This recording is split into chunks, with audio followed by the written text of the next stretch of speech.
Boa noite, começando aqui na RDC TV, mais uma edição do Cruzando as Conversas.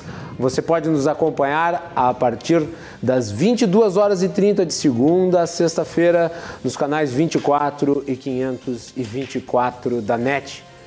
Também você pode nos acompanhar pelas redes sociais, no live stream do YouTube e do Facebook. Mande a sua mensagem, ela é muito importante para nós. Se você a mandar pelo Facebook, no chat da transmissão ao vivo, vai aparecer na sua tela.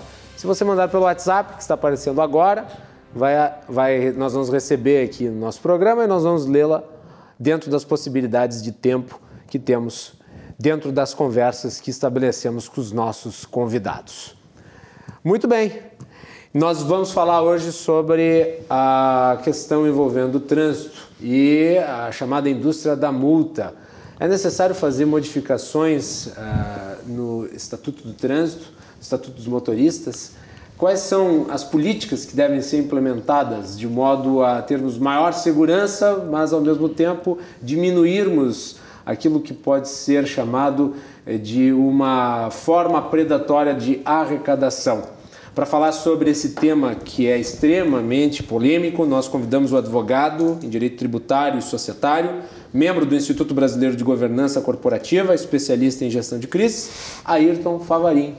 Aliás, Ayrton, né, veio aí semana passada. Né? É verdade, aí de volta. Segundo convite. Segundo convite, mas é um prazer recebê-lo de novo. Muito vaidade. Advogado Gilmar Graziotin Teixeira Lopes. Advogado com atuação na área de trânsito, Guilherme Frank. E a advogada Manuela Teixeira Lopes, que é a irmã do Gilmar. Né? Então, isso aí. Hoje a família está forte aqui no nosso programa. Todos sejam muito bem-vindos. Vamos começar aí falando sobre essas inovações que o presidente Bolsonaro tem trazido a respeito deste tema. Ele estabeleceu um aumento no prazo de validade das carteiras de motoristas, passando de 5 para 10 anos. E agora ele anunciou que pretende elevar a pontuação para 40 no limite das multas que o motorista pode receber antes de ter a sua carteira de motorista suspensa. O Bolsonaro também, além de tudo, ele decidiu pela não instalação de pardais em rodovias federais. Ele tem, digamos, mantido uma política muito incisiva em relação a essa pauta, indo de encontro a algumas das suas falas antes de ele se tornar presidente da República. Como é que vocês estão avaliando aí essas iniciativas do governo federal em relação à legislação de trânsito brasileira? Guilherme Franco, começa por ti hoje. Boa noite. Meu xará. Primeiramente, boa noite. Eu agradecer novamente o convite pela RDC TV, pela oportunidade de participar do debate, a presença dos colegas aí. E, primeiramente, também lamentar a ausência do representante do Detran e da EPTC, que foram convidados, mas não puderam mandar representantes e, caso tivesse mandado, teria sido um debate bem produtivo, bem interessante. Foi bom você tocar nisso, porque nós conversamos em off. Eu acabei não falando na abertura do programa, então eu vou falar, já que sou apresentador, vou falar. Nós convidamos, como bem lembrou o advogado Guilherme Frank, nós convidamos tanto a IPTC quanto o Detran para o programa, porque obviamente seria a visão burocrática estatal em relação ao tema, mas nenhum dos dois pôde enviar representante ou participar do programa de hoje. Não vindo, né, nós oferecemos o espaço para quem pode. Então, completando a informação. Obrigado. Vamos lá, Guilherme. Prosseguindo, quanto ao aumento da pontuação de 20 para 40 pontos, talvez seja uma medida adequada, levando em conta, baseando na minha experiência profissional, que a maioria das multas que os clientes que vêm conversar comigo, que eles recebem, são multas corriqueiras, assim, de natureza simples, por exemplo, excesso de velocidade, atravessar no sinal vermelho, e estacionamento local irregular. Mas é preciso... O sujeito estacionou, por exemplo, numa faixa amarela. Sim, ou também algum que tenha estacionado em vaga exclusiva de idoso, mas que tenha esquecido a credencial. Eu já tive um caso, por exemplo, que a pessoa era idosa, só que não tinha credencial e mesmo assim foi multada por estacionar no local exclusivo para idoso. Ele estava de boa fé, mas não tinha a credencial, que era um requerimento meramente burocrático por parte da administração municipal.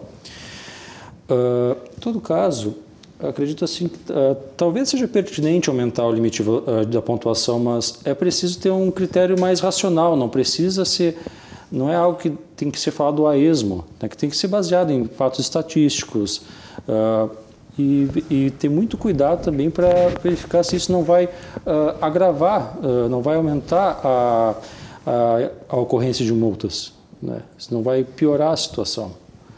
Então, é preciso assim, ter um critério mais racional, com base estatística, e ter muita cautela, muito cuidado antes de querer ampliar de qualquer maneira a pontuação. Eu acho que o governo está fazendo isso de uma maneira meio, digamos, atabalhoada.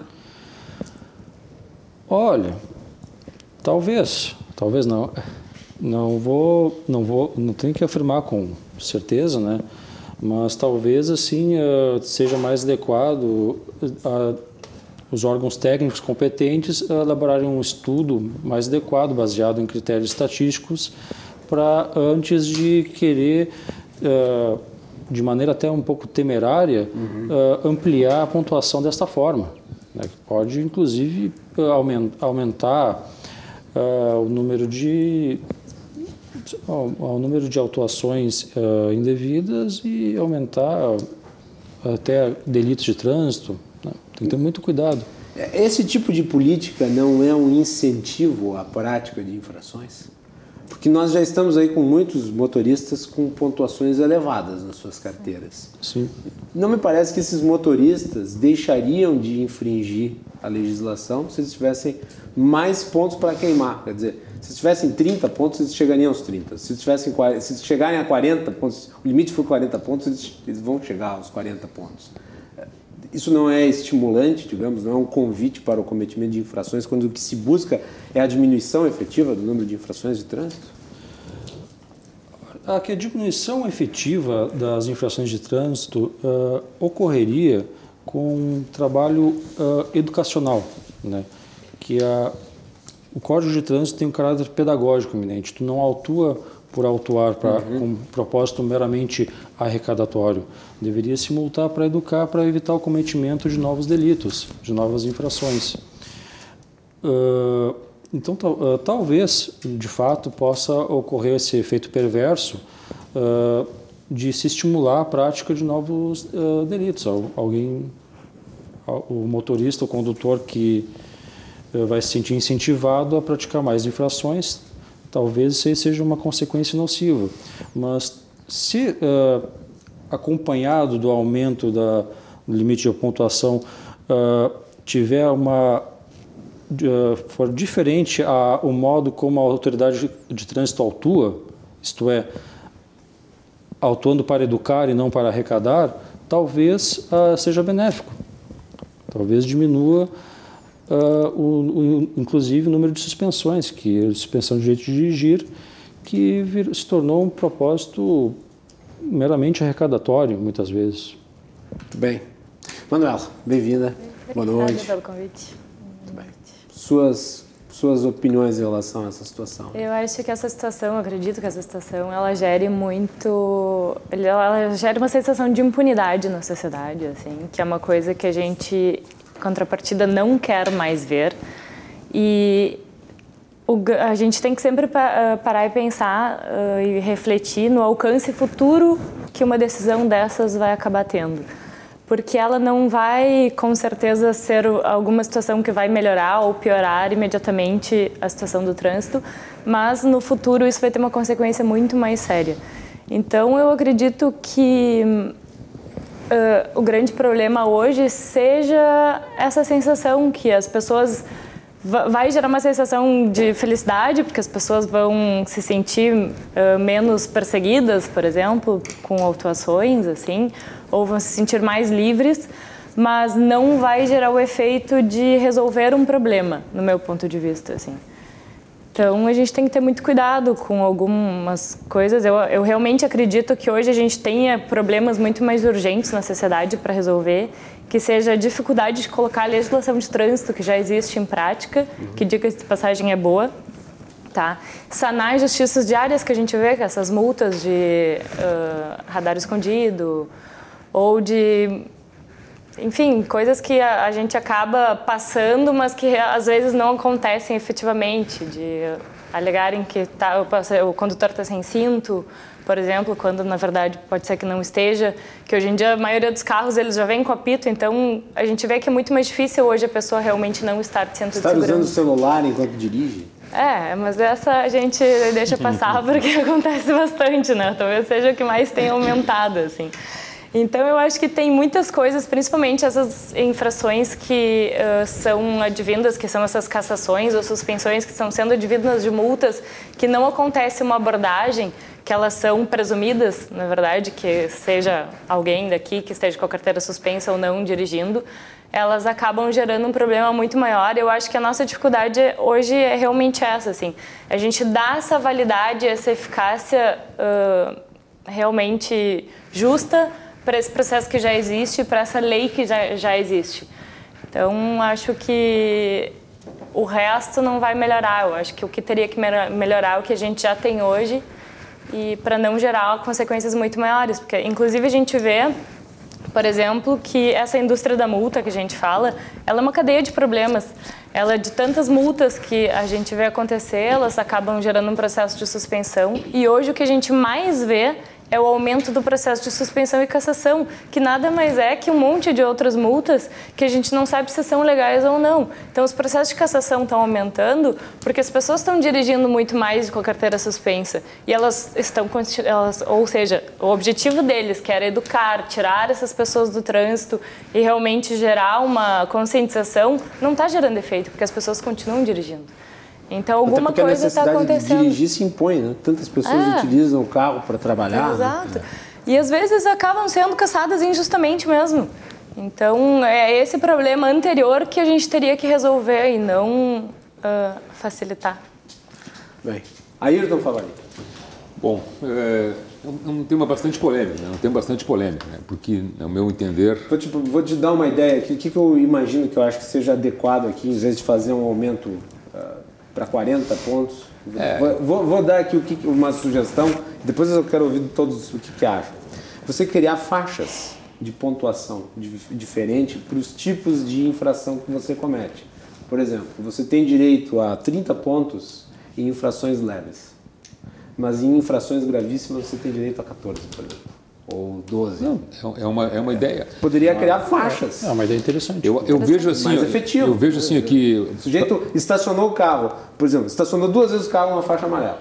Depois ele passou um sinal vermelho à meia-noite, que é um horário onde muitas pessoas passam o sinal vermelho. Confesso de público, eu passo o sinal vermelho de noite porque é perigoso. Não tem, exato. E eu garanto que todos que estão vendo fazem isso. Por quê? Porque ninguém quer ser assaltado numa esquina. Sim. Aí o cara acumula... Nesse conjunto aí já acumulou 12 pontos. É injusto que uma pessoa perca a sua carteira de motorista por causa de multas assim. Então você poderia criar uma categoria de multas leves que seja mais abrangente, que chegue a 30, 35 pontos. E multas graves, o sujeito está a 150 por hora na estrada de 80 o limite, uma multa, 2 multas, acabou, perdeu a carteira. Não concorda? Eu vou te dizer uma coisa, Petit. Eu creio o seguinte: trânsito é uma política pública. Tinha que ter uma visão do gestor público um pouco diferenciada do que está se tendo. O presidente Bolsonaro está forçando essa barra nisso aqui porque é uma promessa de campanha dele. Ele prometeu isso na campanha. Só que, ao meu ver, isso tem que ser um pouco mais repensado do ponto de vista de preparar a população e os órgãos públicos também. Nós não vemos nenhuma empresa pública de transporte coletivo trabalhando para a educação do trânsito na cidade. Tu vê um agente na esquina pronto para te multar se tu passar com o sinal amarelo, mas não vê um agente na frente de uma escola ajudando, ensinando ou mostrando para as crianças a faixa de segurança. E nesse aspecto, ao meu ver, o pedestre também tinha que ser educado. Quando nós começarmos a botar a multa em cima do pedestre por não cumprir o regramento de passar em faixa de segurança, por não cumprir o regramento de esperar o sinal para atravessar, não cumprir o regramento de usar no mínimo um equipamento mínimo de segurança quando anda de bicicleta. Agora nós estamos com agora nós estamos com as políticas de mobilidade urbana sendo cada vez mais ampliadas. Patinetes que andam a 50 km por hora. Nós tivemos problema hoje de manhã em São Paulo, um rapaz foi atropelado e morreu, veio a óbito em função de ter atropelado num patinete. Então, assim, hoje nós temos essa facilidade de qualquer jovem pegar um patinete desse e não é preciso para ele, não obriga ele, não exige que ele use no mínimo um capacete, um óculos para quem anda. Que ele tenha consciência do que ele está fazendo, Exatamente, tu não traz a consciência do trânsito, do cuidado com si mesmo, desde o uso de uma bicicleta. E que é essa educação que a gente quer desde o começo. E o que acontece com isso? Tu cria um custo Brasil maior em função de que tu tem mais acidentes. Então, se a ideia do presidente da República, quando ele pegou o Ministério da Infraestrutura e trouxe para baixo do Ministério da Infraestrutura o Denatran e o Contran, era para reduzir custo da população, como foi bem dito pelo próprio ministro, ele diminui o custo de uma forma, a meu ver, errada. E cria um outro custo, que é um custo na saúde, com acidentes. Se a gente for ver as contas do que nós temos de acidentes fatais, é um absurdo. Mas nós não temos uma política de saúde no Brasil que contemple isso. Acidentes com motos... É o que eu digo de olhar para o futuro, né? A gente não tem esses então, assim, índices. Eu vejo que a política de trânsito ela não é vista como uma política pública de interesse da sociedade. Ela é vista como um grande de um remendo. Eu prometi, eu tenho que cumprir, senão vão me cobrar. Então é isso que nós temos que mudar. E para mudar só com educação. E não é assim. Como foi bem dito aqui, a indústria da multa, mas essa é fantasticamente. Acho que até sugeriria que a IPTC se viesse filiada à Fielgs, né? Porque é uma indústria sem chaminé. Não, porque não adianta tu fazer recurso. Fazer um recurso administrativo para a IPTC, isso aí é tu perder teu tempo. Porque uma que não julga, aí tu tem que contratar um advogado para poder fazer alguma coisa e tudo. Mas é muito difícil tu ter sucesso. Os recursos administrativos para a IPTC não são efetivos? Não são efetivos. Para o Detran também, isso é um dado, menos de 3% dos recursos são providos. Tinha falado. Boa noite. Boa noite. Guilherme, boa noite, colegas, quem nos acompanha. A minha visão sobre essa proposta do presidente, eu acho que, como além de ser uma promessa de campanha, ele quer, de certa forma, facilitar a vida do cidadão, ajudar, né, a ele sofrer menos interferência do Estado, deixar ele mais livre, ser mais feliz. Mas, diante desse quadro que a gente tem, desses números aí absurdos de mortes e acidentes, acho que passar de 20 para 40 tende a gerar uma sensação de mais impunidade dos condutores. E quanto à política, por assim dizer, da indústria da multa, como é que pode se diminuir isso aumentando a segurança? É possível? Eu acho que é possível, não a curto prazo, mas a longo prazo eu acho que é possível, senão o problema já estaria resolvido. É um problema que vem aí de décadas e décadas, que até agora a gente não conseguiu solucionar, tanto é que estamos aqui discutindo. E principalmente esse tema da indústria da multa, eu acho importante revelar essa caixa preta que consiste para onde é que vão esses recursos que está sendo arrecadados. Tudo bem, os dois lados erram, o condutor, o cidadão e os órgãos de fiscalização. Mas o fundamental é a gente saber para onde é que está indo esses recursos que, pela lei, tem que ser aplicado em educação, em ciclovias, né? Sinalização, engenharia, tem que ser revertido isso aí para o próprio trânsito. E será que está? Essa é uma pergunta fundamental. Eu acho que as evidências apontam exatamente para exatamente o contrário. Né? Nós temos vias absolutamente depauperadas, com sinalização precária. Então não me parece que o dinheiro está indo para aí. Não parece. O dinheiro parece que vai para o caixa único do governo e simplesmente some, se escoe. A impressão que a gente tem que ele é usado para qualquer outra coisa. Sim, né? O próprio atual prefeito, em campanha, prometeu que jamais na administração dele teríamos fiscais de trânsito escondidos ou fiscais de trânsito à noite. E hoje se tem. Se tem. Se tem fiscais de trânsito escondidos. Ele prometeu, inclusive, o fim da IPTC. Até a história promete, mas não cumpre. Sim. Até aproveitando o gancho que o Dr. Gilmar, que os demais citaram sobre a indústria da multa, eu queria apresentar um dado, especialmente da EPTC, que eu já vinha notando, de acordo com o histórico lá dos clientes que vêm me procurar, que tu vê uma abordagem completamente distinta entre que é realizada pela Brigada Militar, pela PRF, pela Guarda Municipal e pela EPTC. Na EPTC tu vê uma grande intransigência. Com certeza. Uma grande intransigência. E é curioso que essa intransigência vem justamente da EPTC.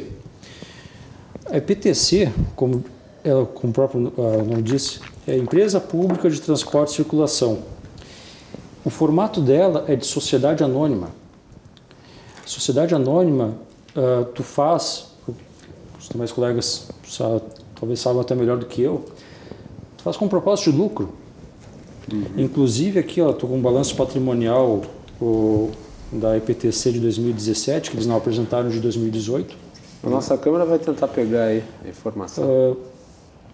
Estou com um balanço patrimonial e é curioso que é só destacar que a Empresa Pública de Transporte e Circulação S.A. é uma sociedade anônima de capital fechado domiciliada no Brasil. Guilherme, tenta apontar com a outra mão, porque a tua mão está em cima do... Desculpa. Não tem problema, mas... Não, só para destacar, é uma sociedade anônima de capital fechado domiciliado no Brasil, localizada em Porto Alegre. Quem é o principal acionista da EPTC? A Prefeitura de Porto Alegre. Então, assim, eles podem dizer assim, não tem indústria da multa, tá, mas tem um negócio da multa, principalmente com a EPTC.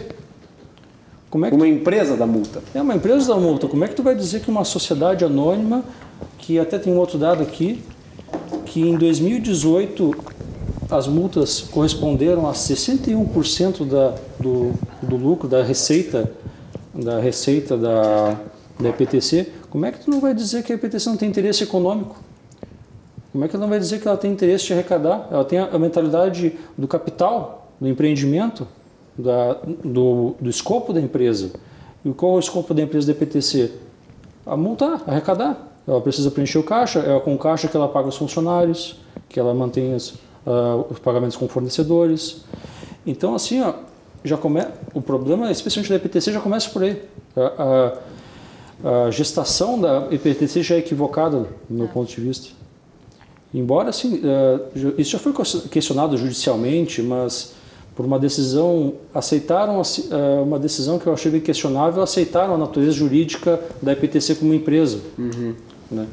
Então, assim, isso aí já cai por terra, dizendo que não existe indústria multa. Pode ser até com a Brigada Militar, talvez não exista, com a PRF, talvez não exista, mas agora com a EPTC, com formato de sociedade anônima, como é que tu vai dizer que não tem? Se ao menos houvesse um trabalho mais efetivo de conscientização por parte da empresa, sim, em termos de trabalho junto às escolas, sim. Não posso fazer um julgamento absoluto, porque nem temos aqui o representante da EPTC, aliás, é uma pena que não tenhamos, até para que pudesse fazer esses esclarecimentos. Sim. Mas se pelo menos ela atuasse nesses pontos, talvez isso que tu estás trazendo aqui não fosse alvo de uma crítica. Sim. Né? Porque daí não se constituiria apenas numa empresa cujo objetivo é você cobrar multas de... Nós perguntamos para a população de Porto Alegre, vocês confiam na EPTC como gestora e educadora do trânsito da cidade? Qual seria a resposta? A EPTC é que se sujeitaria a uma pergunta dessas? A propósito, esse mês, acho que foi lançado hoje ou ontem, o Maio Amarelo, né? Uma campanha da própria prefeitura e campanha internacional para difundir essas atividades do trânsito relacionadas. Exatamente. Promover campanhas para ajudar a diminuir os acidentes de trânsito. Seria bom eles estarem aqui até para divulgar esse trabalho, mas enfim, eu acho que é um trabalho bacana que está fazendo efeito, porque a gente vê pelos índices que realmente está diminuindo o número de mortes e de sequelas, mas, como eu falei, a longo prazo a gente vai ter um resultado maior, não a curto prazo. E o aumento da carteira de motorista para 10 anos? Qual é a efetividade de uma medida dessas? É válido? Eu não achei ruim, não. sei o que vocês acharam. Essa eu não achei ruim, porque... Que ganho se tem, que vantagem se tem nisso? O quê? Para quem? Para a população. Qual é a vantagem? Não tem que gastar com as carteiras que são cada vez mais caras, né? Hoje, não sei que não sei o valor que está aqui em Porto Alegre, uns 300 reais. Uns 300 porque a renovação hoje implica tem que fazer lá o teste da visão, praticamente esse é o teste, né, que tem, e atualizar o cadastro também da residência. Que sempre tem pós e contras, assim. Então o contra é que cada vez mais o sistema do Detran vai estar desatualizado e cada vez mais ele vai ter menos informações referente aos condutores, cidadãos, enfim. Então ele vai deixar de ter algumas informações que para ele seria importante até para ele poder entregar a multa para a pessoa. Ele tem que saber o endereço atualizado dela, o que a gente acaba muitas vezes não fazendo, assim, a gente não vai procurar um CFC quando a gente muda de endereço. Entendeu? Para realmente avisar eles que a gente mudou e que a gente quer receber as multas, eventuais multas que a gente venha a tomar no endereço correto. Então, eu acho que a título de dados ele vai ficar um pouco desatualizado, assim, e que vai acabar refletindo isso no cidadão, porque cada vez mais ele vai acabar reclamando dessa situação que hoje a gente já vê muito forte, assim, essa inefetividade tanto dos Correios quanto dos órgãos públicos, assim, em informar alguma eventual multa ou documento. Isso prejudica, né? Porque a multa corre igual. Né? Corre igual, exatamente. Daí cada vez mais as pessoas vão ser citadas por edital e isso vai gerar cada vez mais um bolo de neve, que é o que vem acontecendo hoje.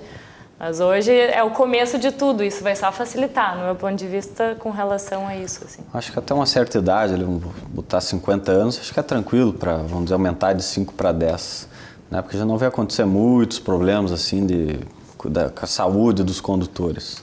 Depois dessa idade, sim. Hoje até o Código de Trânsito Brasileiro já prevê, depois dos 65, a renovação de 3 em 3 anos, justamente por causa desses problemas de saúde. A gente pode fazer um paralelo aqui com um piloto de avião, que tudo bem, carrega mais gente, mais passageiro. E voa. Tem mais responsabilidade. E tem um controle muito rígido nessa questão da saúde. Sim. Mas e o motorista da mesma forma também, ou está levando sua família, ou está levando passageiros ali, né?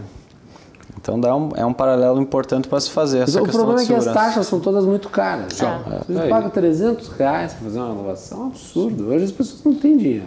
Também não tem, as pessoas estão desempregadas, estão com problemas financeiros gravíssimos, estão endividadas. Não, e até o colega tocou num ponto muito importante ali, que é a questão do piloto de avião, chama assim, e trouxemos para a questão do simulador. O simulador foi uma novidade que trouxeram, que é uma coisa absurdamente cara, entendeu? Para poder fazer isso. E o que acontece com o simulador? Agora o presidente da República disse que quer tirar.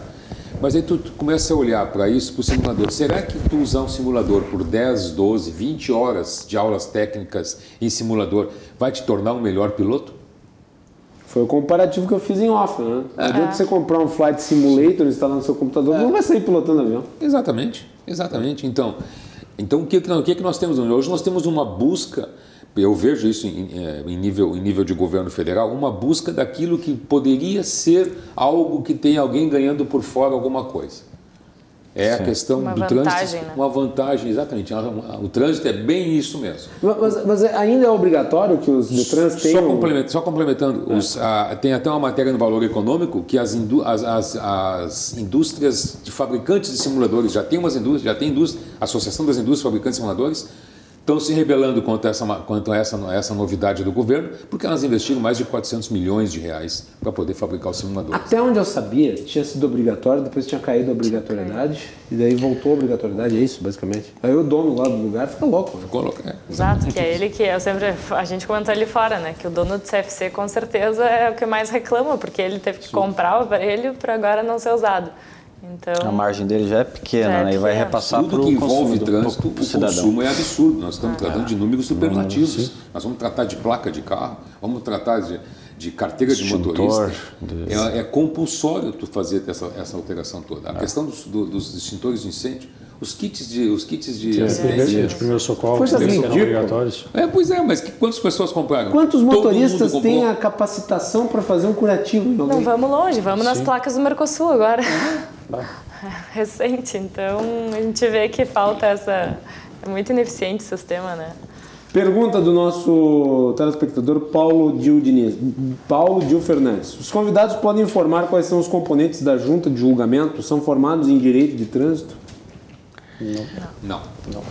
Não existe essa obrigatoriedade. Ah, maravilha.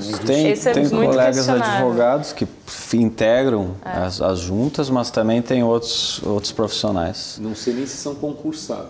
Não. Acredito que Onde é que sai essa gente aí? Contratados. Eles são indicados. SC, cargo de confiança. Contratados, terceirizados, CCs, cargo de comissão. A gente questiona muito, assim. Não poderia ser diferente.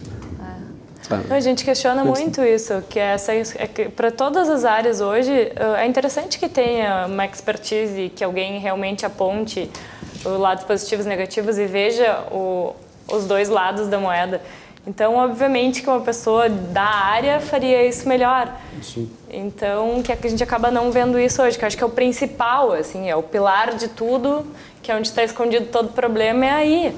Enquanto a gente não resolver esses outros problemas que a gente já tem, a gente não pode criar outros, entendeu? E complementando que Nós vamos ter que ir para o intervalo, depois tu complementa, pode ser? Que o Beto já me falou 2 vezes para ir para o intervalo, não consegui, né? Mas nós vamos lá agora. Voltamos em seguida aqui com Cruzando as Conversas. Na volta, o Guilherme faz o seu apontamento aqui nesse debate sobre trânsito brasileiro e multas. Já voltamos.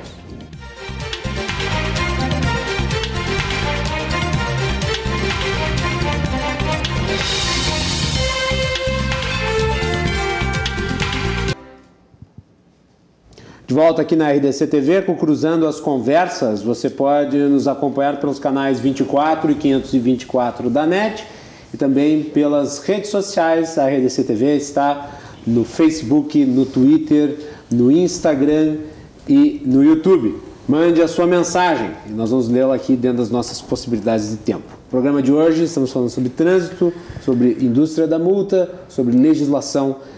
Temos a participação aqui do advogado Ayrton Faveirin, do advogado Gilmar Graziotin Teixeira Lopes, do advogado Guilherme Frank e da advogada Manuela Teixeira Lopes. Guilherme, tu ias falar ao fim do primeiro bloco, está com a palavra no início do segundo. Obrigado. Só complementar o que a doutora Manuela vinha dizendo sobre a complexidade técnica da matéria de trânsito. A princípio, qualquer cidadão que for autuado pode recorrer de uma multa de trânsito, apresentar defesa. Mas, assim, acredito que esteja acontecendo com matéria de trânsito algo muito parecido que aconteceu com o direito do trabalho. Que, a princípio, sim, no direito do trabalho, tu não precisa, em tese, de advogado para apresentar uma reclamatória trabalhista. Mas, assim... Parecem os aventureiros. Mas, assim, tamanha a complexidade da legislação que que a pessoa que vai ajuizar uma reclamatória trabalhista contrata um advogado. Acredito que esteja acontecendo algo muito parecido com a matéria de trânsito e que se pode explicar, inclusive, a baixa procedência de recursos na área administrativa. Talvez... Por causa que os argumentos não são efetivos. Que os argumentos não são efetivos e carecem de conhecimento técnico.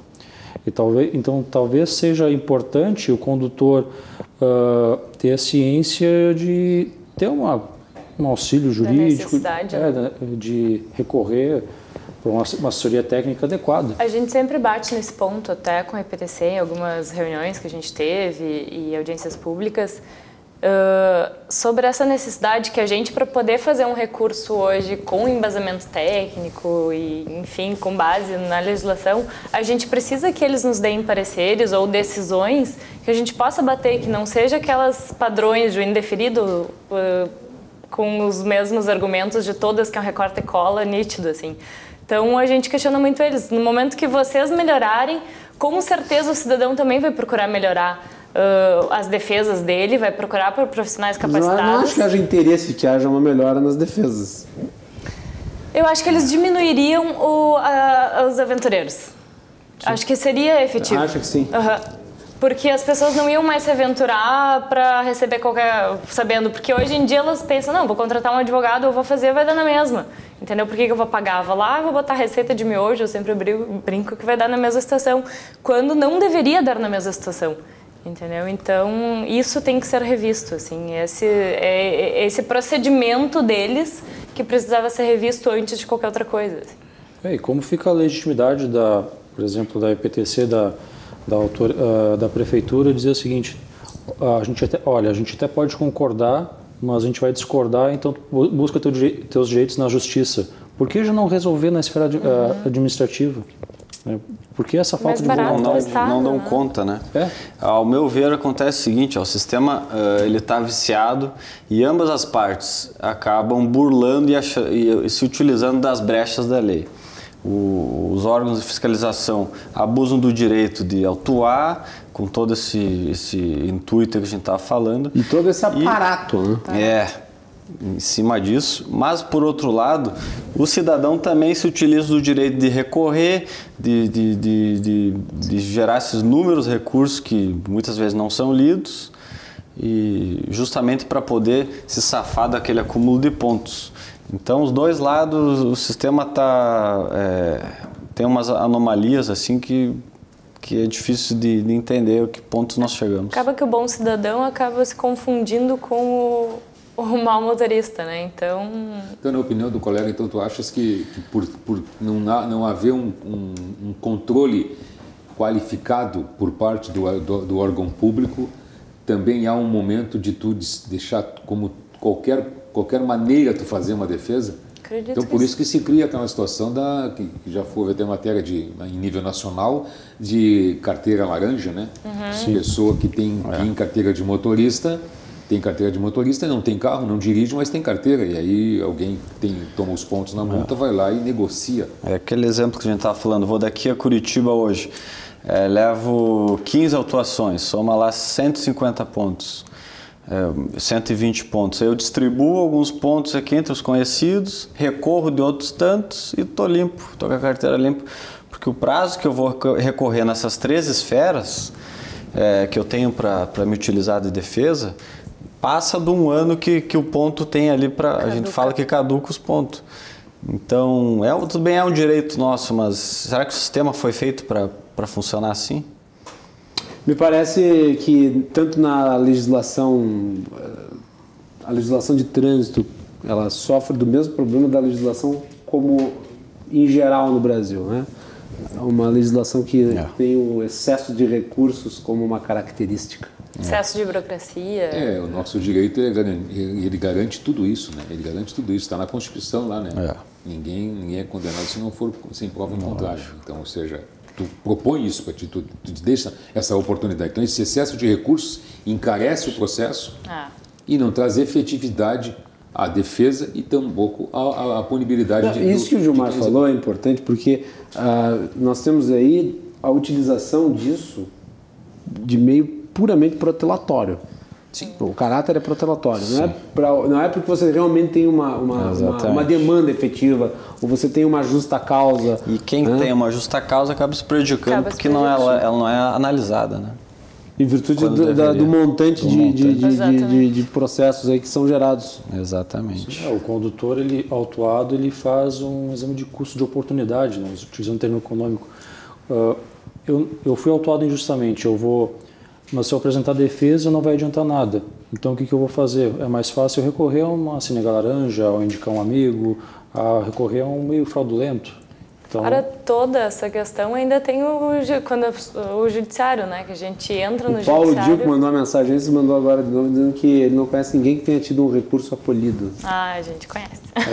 Conhecemos, Se vocês dissessem que não conheceriam, vocês estão depondo contra o seu próprio trabalho. Na parede lá. Deve estar na parede de quadrado. Mas acontece, eles têm muitas falhas assim de preenchimento, né? Essas questões legais que acabam deixando e que o cidadão comum muitas vezes desconhece essa possibilidade de fazer essa anulação desses autos na esfera administrativa ainda, o que acaba sendo possível. Como é que funciona, para esclarecimento do público, como é que funciona a questão da multa? O sujeito, nós já conversamos isso em off, mas para o público é interessante saber. O sujeito extrapolou 19 pontos, tem a sua carteira suspensa, mas não é bem assim, não é imediatamente. Dentro do período de um ano, quando atingir 20 pontos ou mais, nessas multas dentro desse período de um ano, elas vão formar um processo de suspensão, vão gerar um processo de suspensão, no qual existe a oportunidade do cidadão se defender em 3 fases, que a gente chama, que é a defesa administrativa, o recurso que vai para a Jari e o outro recurso que iria para o CETRAN.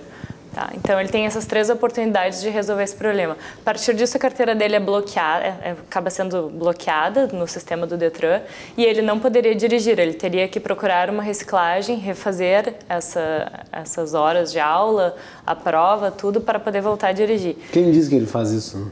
Então, só que muitas vezes o cidadão nem fica sabendo que ele está com a carteira suspensa, porque ele não acaba... sabe, ele anda com a carteira como se a carteira estivesse normal. É por isso que eu digo, existem pessoas de boa fé que acabam tomando essas multas corriqueiras do dia a dia, que não ficam sabendo que a sua CNH dessas multas e nem desse período de tempo, a sua CNH acaba sendo suspensa, ele também não fica sabendo, porque hoje ele recebe uma carta do correio que não funciona, que não entrega. Então isso gera para ele um problema muito maior, que eu acabo chamando de bola de neve, porque tu nunca mais resolve a situação, que quando tu está com a carteira suspensa e é pego em uma fiscalização ou recebe uma outra multa no qual tu não, talvez nem estivesse dirigindo, mas que tu acaba chegando lá no teu nome, essas multas de velocidade, que são multas presumidas, que a gente chama hoje, elas geram um processo de cassação que é 2 anos. Então, quem que consegue ficar 2 anos sem carteira hoje? Ninguém consegue. É impraticável. E pior do que isso é que, a partir desse ano, o Detran começou a aplicar a cassação sobre a cassação. Então, a pessoa não tem mais 1 ano, não tem mais 2 anos, ela tem 4. Chega a ser até ridículo, né? Ridículo. A primeira cassação já não gerou efeito. Já não gerou efeito. Caça de novo? Caça de novo, exatamente. Então, onde é que eles querem chegar? Sabe? Então, é isso que a gente diz. Se está aumentando o número de multa, é porque alguma coisa está errada. Entendeu? E a gente teria que rever esses conceitos para isso não continuar acontecendo. Porque a cassação nada mais é que isso.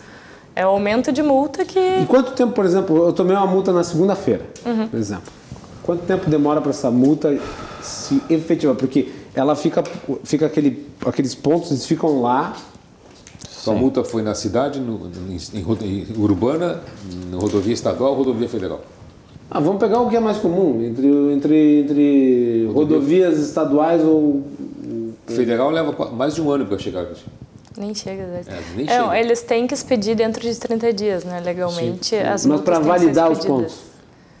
Porque os pontos eles ficam lá. Você tem o período de recorrer, confirmar os pontos. Quanto tempo demora da multa para confirmar os pontos? Com recurso ou sem recurso? Com recurso eles levam de 1 ano a 1 ano e pouco. Se for feita todas as etapas dos recursos, ele leva isso que acaba caducando e que acaba não gerando nenhum efeito. Agora, se realmente nada é feito, ele tem a oportunidade de defesa. Não foi feita a defesa, ele tem a segunda oportunidade de recurso. Se esse recurso não foi feito, ele não tem a oportunidade de fazer o terceiro. Então, ela já confirma a partir dali.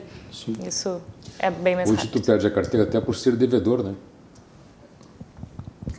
Não conheço exatamente os seus mínimos detalhes. Se tu deve para alguém, para uma empresa ou para uma empresa, como seja uma pessoa jurídica ou pessoa física, ela pode requerer que tu venha a perder a carteira de motorista. Matéria do nosso... Eles confiscam, né? Confiscam a carteira. Com isso você ajuda a pagar a conta que você tem, né? Certamente... Tem tudo a ver uma coisa com a outra. Perde a carteira por isso. Então, a carteira de motorista hoje é barganhada, de toda maneira. Isso que a colega falou ali a respeito de tu ter a suspensão em cima da suspensão é um absurdo.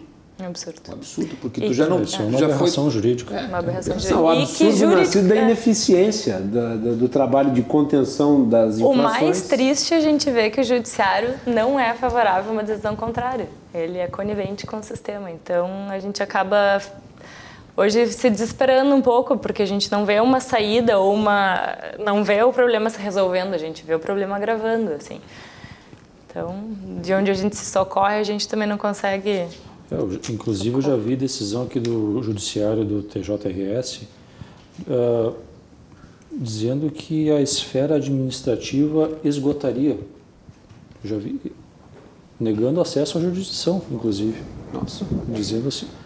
Então, assim, um absurdo, uma afronta, uma decisão completamente inconstitucional.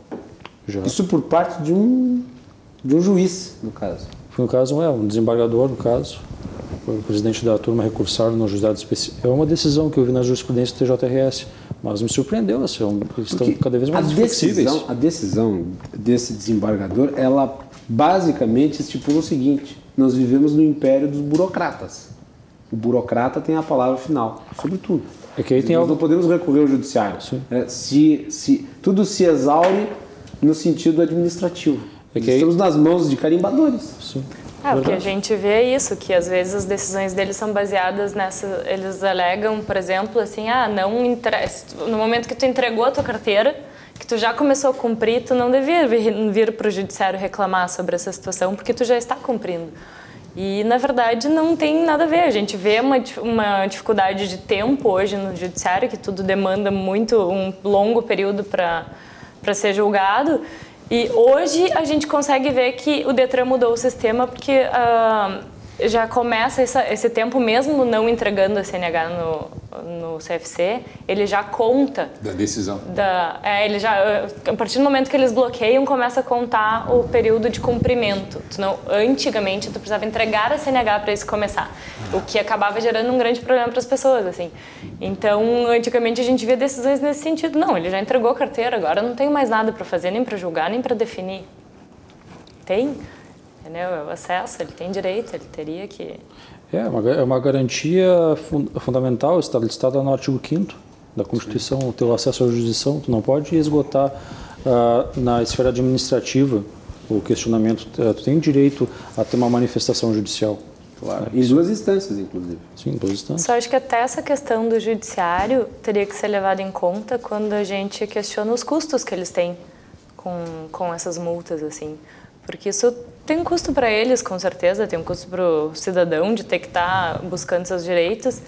E isso devia ser contabilizado também nessas questões de multas, de índices, enfim, para a gente chegar num final, para futuramente a gente olhar e dizer, olha, isso aqui não deu resultado, porque aumentou as demandas judiciais, ou aumentaram o número de multas nesse sentido, então a política que a gente aplicou não funcionou.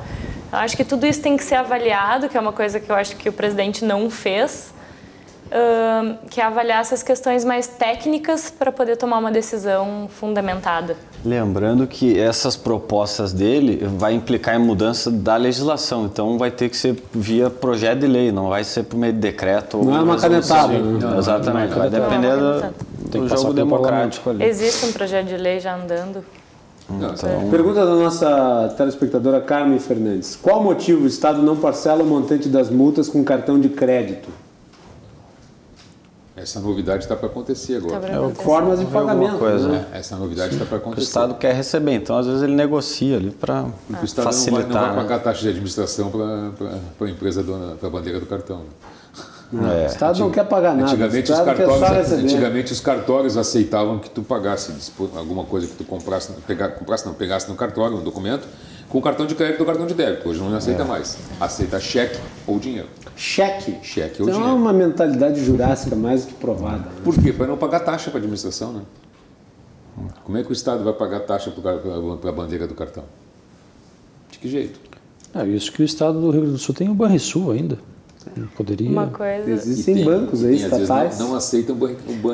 Existem bancos estatais. Teve uma situação que a gente levantou com eles, inclusive, que quando a cada expedição de multa tem um custo hoje para eles enviarem para o cidadão. Então a gente questionou justamente isso. Não é por esse motivo que acontece tantos indeferimentos, porque vocês já tiveram esse custo, vocês já pagaram. Então vocês voltar atrás de uma decisão é vocês terem gastado esse dinheiro em vão. Não seria esse o motivo? Então, claro, a gente levanta hipóteses, mas a gente nunca tem uma resposta verdadeira. Não, agora, as formas de pagamento elas poderiam ser mais democráticas, por assim dizer. Né? Deveriam mais ser flexíveis, modernizadas. E até é do próprio interesse do Estado receber o montante. Né, Você está restringindo a capacidade do contribuinte de pagar aquilo que ele deve. Né?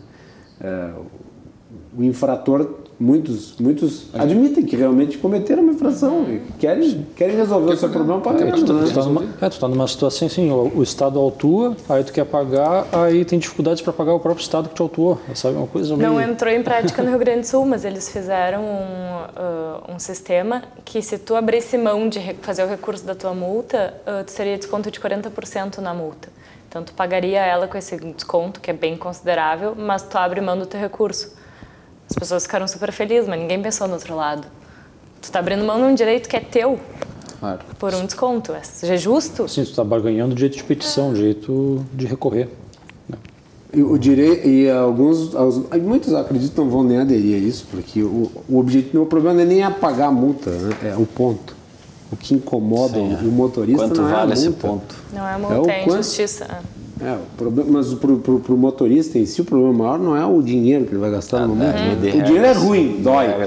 Mas o ponto é o que... O que incomoda a mim é a inconstância de velocidades definidas dentro do perímetro urbano. Isso te mata. Isso te mata dentro. E nas próprias rodovias também, né? Tu vai de 80 a 60...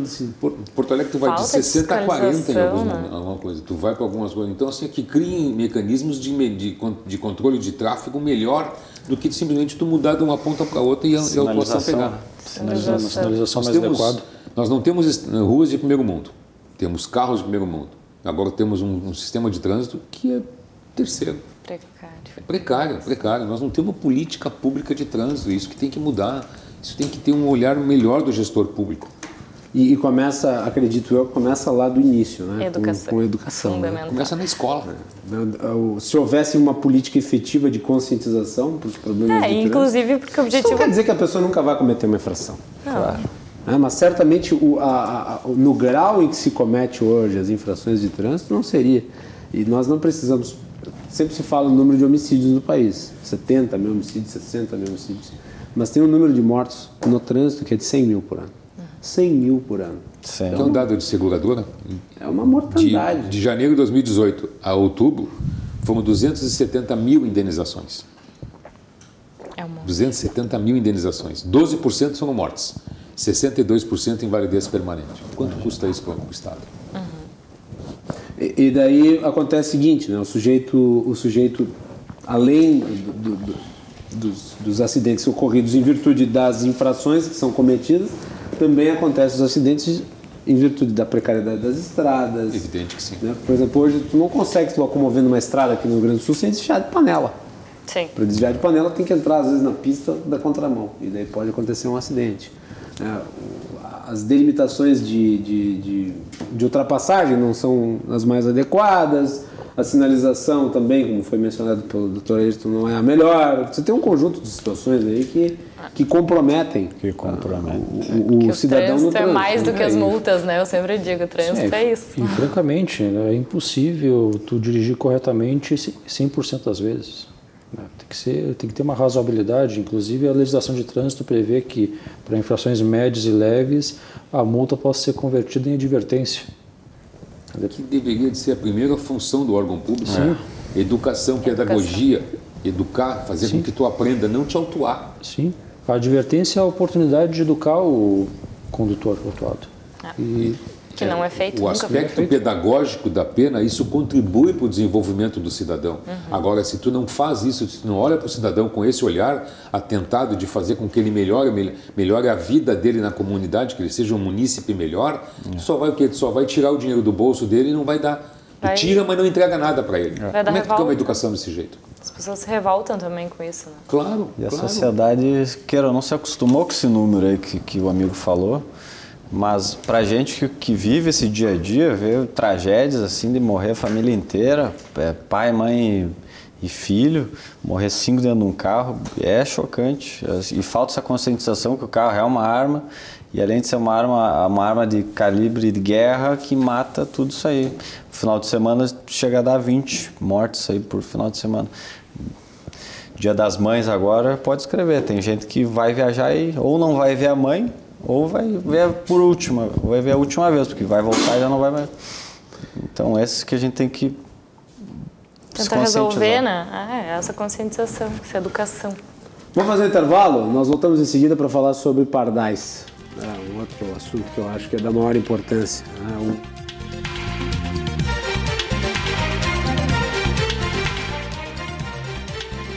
Falar isso na volta. Outra coisa que eu acho que é importante a gente ter Fala. Que é o ensino da escola de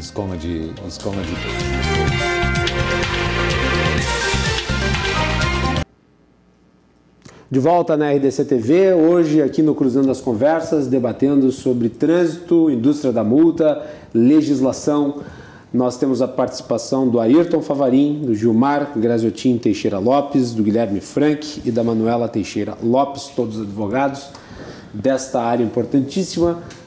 e voltamos para falar um pouco sobre os famosos, os notórios pardais. Quem vem de Farroupilha para cá, vou pegar meu caso, né? Pega 6 pardais. Não servem para absolutamente nada, porque só arrecadam. Pelo menos é a visão que eu tenho. Os acidentes na estrada continuam acontecendo. Eles estão lá parados, né, no mesmo lugar, só para pegar quem está passando por ali. E eu não lembro de ter se diminuído o número de acidentes de trânsito nesse percurso. Muito mais efetivo seria, ao invés de botar os pardais, arrumar as curvas que tem lá na subida da serra, a curva da morte, e fazer uma ponte ali que tu pudesse passar, fosse reto, não curva.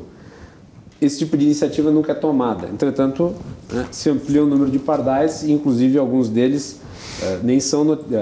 Não há nem notificação de que existe o pardal pela circunstância. Daí o sujeito passa de carro e é multado. Como é que vocês veem o pardal? Ele de fato ajuda ou ele é parte disso que eu considero uma característica da indústria da multa?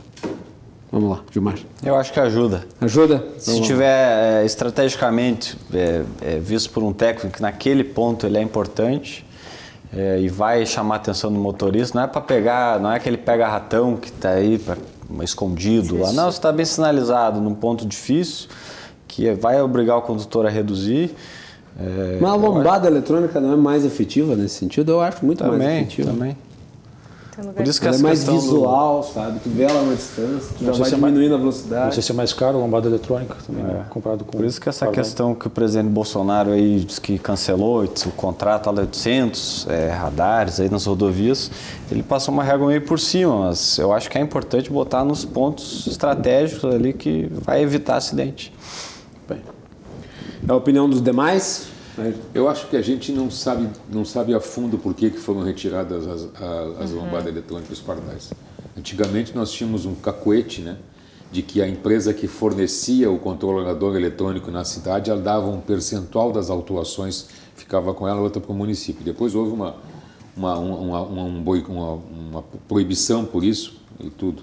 Mas a efetividade de um controlador eletrônico, eu acredito que não é 100%. Ela não contribui muito para isso. Porque senão nós fazemos o quê? Por que até nós temos um famoso cruzamento, alguém chegando em Caxias do Sul, que cada 15 dias tem uma matéria em jornal, nos veículos de comunicação, sobre acidentes graves ali. Por que até hoje um Dair da vida não foi lá e não botou um pardal ali para diminuir a velocidade? Por que não faz isso? Por que o órgão público não trabalha na frente, tentando ajudar? Preventivamente, né? Preventivamente, fazendo a parte dele. Tem muito acidente lá, vamos lá botar um pardal para diminuir. Não, chega a ter acidentes uma vez por semana e morrem muitas pessoas ali. Então, mais uma vez eu volto, estou ficando chato nessa tecla, mas assim, é uma consciência do gestor público de que ele tem que ajudar a população a fazer isso e não simplesmente buscar dinheiro para o custo dele. Então eu acho que o pardal não tem uma efetividade comprovada. Vou discordar do colega, mas efetividade comprovada não tem. Guilherme. Eu tenho uma opinião meio termo. Isso aí, todos os pontos de vista são interessantes. Eu acredito que os pardais têm uma certa efetividade desde que não sejam apostos em locais críticos de grande quantidade de mortes, como o Dr. Ayrton comentou, e que não seja uma forma que surpreenda o condutor. Não pode ser um pega-ratão, tem que ser uma medida de efetiva prevenção de acidentes de trânsito e principalmente de proteção à vida. Né? Proteção à vida dos condutores, pedestres e os demais atores do trânsito. Não há nenhum problema de você ter, por exemplo, quando você está transitando em Santa Catarina, pela BR-101, você está ali na região de Florianópolis, você tem nos morros pardais. Mas a via é muito bem sinalizada, de modo que só uma pessoa extremamente sem noção vai ser multada ali. Agora, quando você chega num lugar onde você não tem sinalização do limite de velocidade, onde você não tem a sinalização de que aquela via tem fiscalização eletrônica, e você se depara com um pardal... O que tu faz? Tu freia, tu vai no freio imediatamente. Exato. E daí você pode até causar um acidente. Causar um acidente. Aproveitando a votação e dando uma outra... Se nós pudéssemos ter... Via fiscalizada por radar. Depois, limite de velocidade. Posteriormente, o pardal. Não há problema, a pessoa vai saber que ela tem que andar. Aqui, nós temos um lugar em Porto Alegre que já teve, que eu me lembro, teve 2 mortes ali, 2 acidentes fatais, que é na frente do estádio Beira-Rio. Por que todo aquele trecho ali não tem um redutor de velocidade? Por que é só na frente daquela escola? As pessoas vão ao jogo de futebol para se divertir, já morreram 2 pessoas no corredor de ônibus ali. Por que o ônibus não trafega em velocidade menor? Ok, não estou querendo responsabilizar o motorista nem nada, mas por que todo aquele trecho não é visto como um trecho de alta periculosidade, de alto risco em dia de evento, ou é jogo, ou é show, qualquer coisa que tem ali, e todo aquele trecho não seja ampliado pela velocidade, 40 km por hora.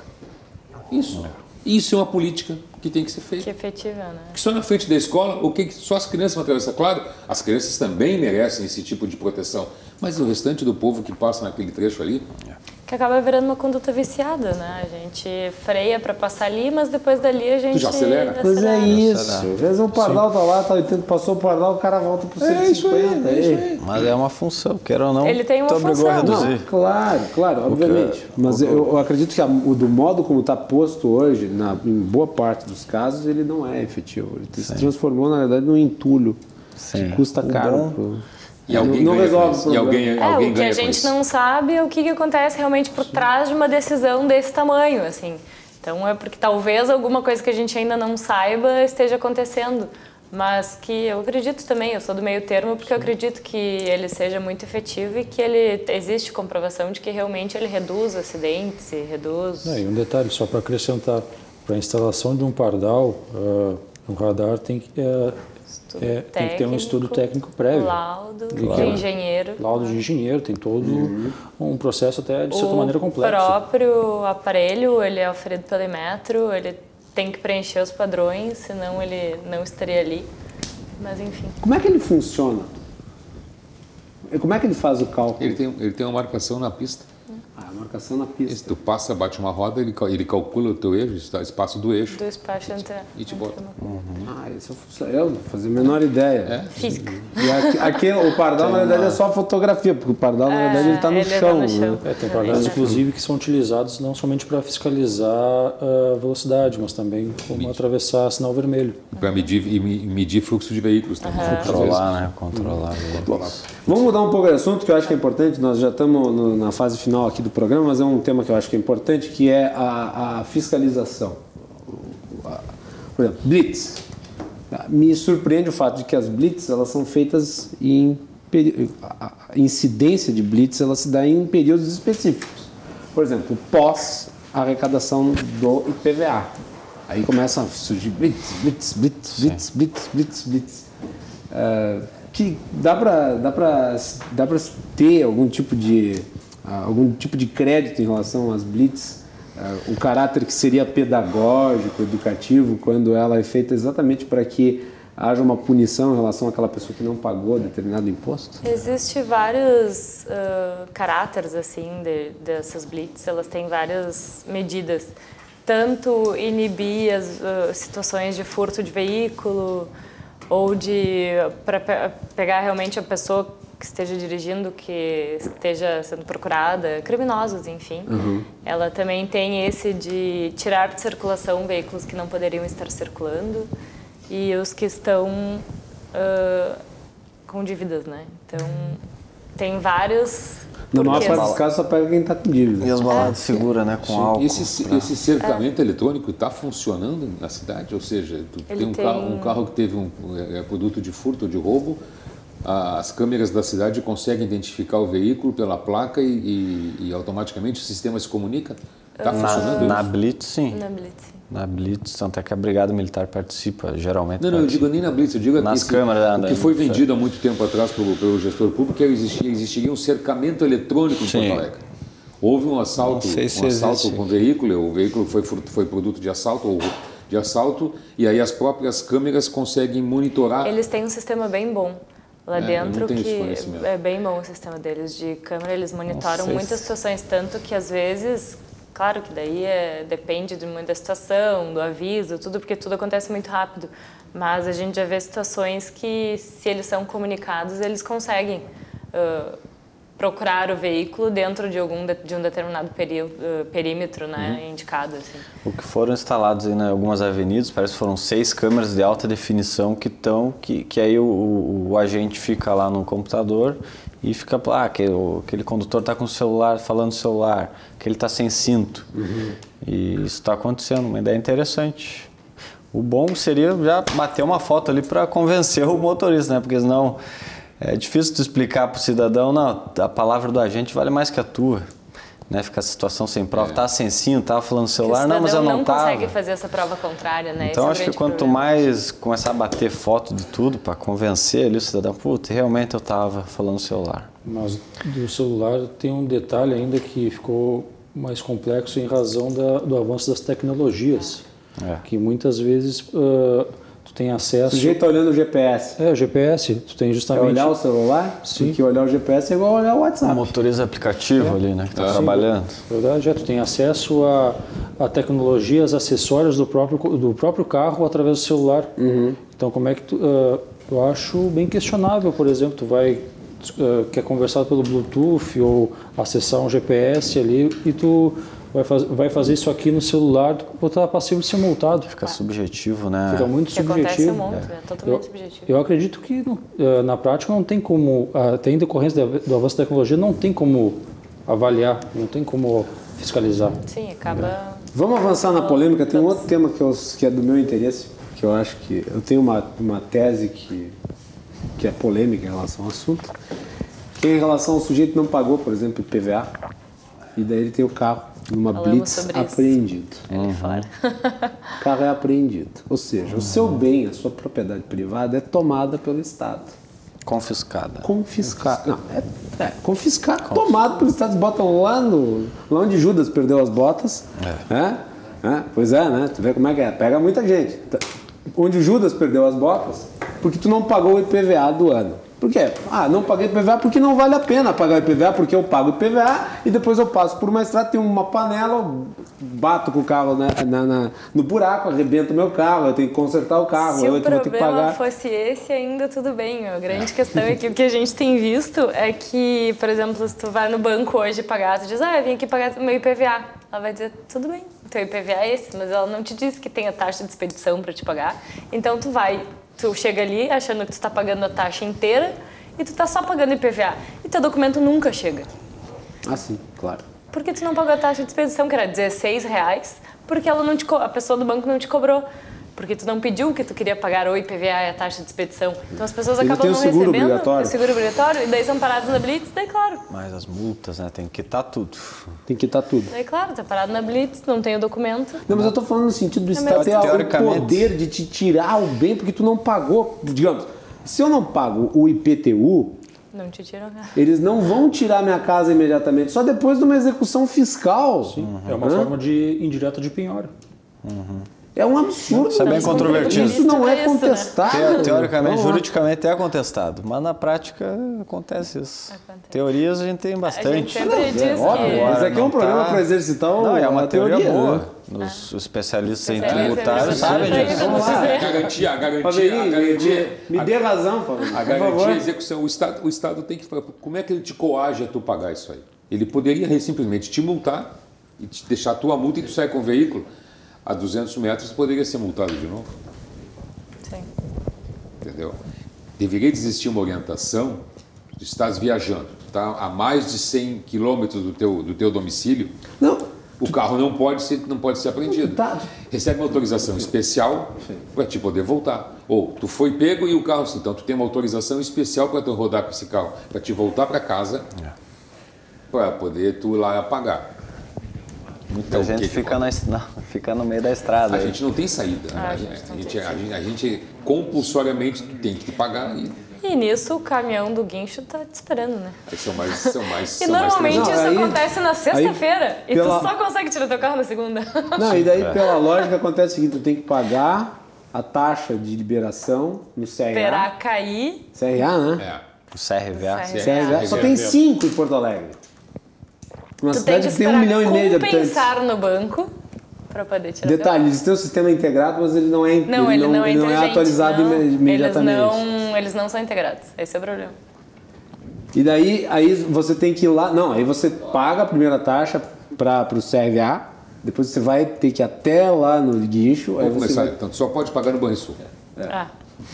Só pode pagar no Banrisul. E não pode ser cheque de outro banco, nem cartão de outro banco. Ou em cash. Tu tem que pagar em cash, Perfeito. em espécie. Paga no Banrisul. Banrisul tu paga, sai com o comprovante. Tu vai no CRVA com o comprovante, tu consegue liberar o carro? Não. Não.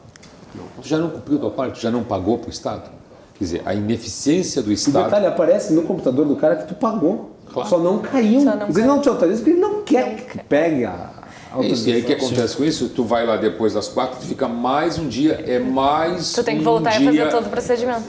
Que tu vai ficar dentro do CRVA com o teu carro pagando aluguel pro CRVA, que é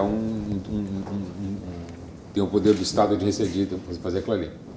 Permissionário. Não é fácil. É um universo de injustiças. Por isso que trânsito tem que ser pensado com inteligência. Exatamente. Trânsito tem que ser uma política pública, tem que ser pensado com inteligência. E que interessa para todo mundo, no fim das contas, que seja efetivo, porque todo mundo quer ver melhorar. A gente, antes de qualquer coisa, a gente é cidadão, a gente quer ver as coisas fluírem, a gente quer ver pessoas educadas, a gente quer que tudo que realmente a lei prevê hoje seja colocado em prática e funcione. Então, eu acho a conclusão da situação é desburocratiza a situação em vez de criar outras situações. E pronto. Comentário aqui me contestando. Não tem comparação moradia e veículo. Tá certo tirar o carro, se tem carteira e autoescola, te avisa, tá na apostila a expedição. Moradia é obrigação, carro particular não é obrigação do governo.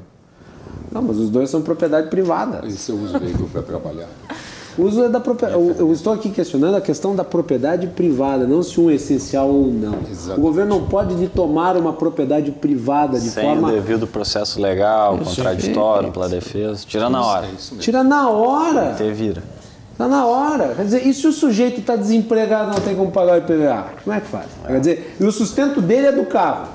Como é que faz? É justo? Não é justo. Me desculpe. Pode ser que a casa seja essencial. O carro, né, depende do que é essencial. Porque o carro pode ser essencial. Pode ser essencial. Hoje em dia... E um detalhe, na atual crise econômica, saiu uma reportagem que motoristas de aplicativos já empregaram mais de 4 milhões de pessoas no Brasil. É essas atualidades que a gente tem que perceber. Exato. O judiciário, o poder público tem que ter essa sensibilidade também. O mundo mudou, o trânsito está mudando, o que acaba refletindo nisso. Olha, o mundo requer novas leituras. Exato. O mundo requer novas leituras, nós temos que ter mais isso. Temos que olhar com ele. E não teve um colega que entrou uma vez na justiça com habeas carro? Habeas carros. Já viu lá? Então, pô, faz sentido. Muito bem. Senhores, temos que encerrar o programa, passou voando, como era de se esperar, o bate-papo foi muito produtivo, eu agradeço a presença do Ayrton Favarin, novamente, por ter vindo aqui ao programa, também ao Gilmar Graziotin Teixeira Lopes, à Manuela Teixeira Lopes e ao Guilherme Frank. Obrigado aos 4, foi um prazer recebê-los aqui no programa. Infelizmente, novamente, nós não tivemos aqui a participação nem da IPTC nem do Detran, foram procurados, mas não tinham disponibilidade para hoje. Mas o debate está feito e ele vai ser, obviamente, repercutido e nós vamos voltar a esse assunto quantas vezes forem necessárias, até porque outras medidas o governo Bolsonaro deverá tomar em relação a esta matéria e vai ter que expedir, inclusive, legislação para poder alterar isso. No curso dessas alterações, nós vamos debatendo aqui no programa. Boa noite a todos e até mais.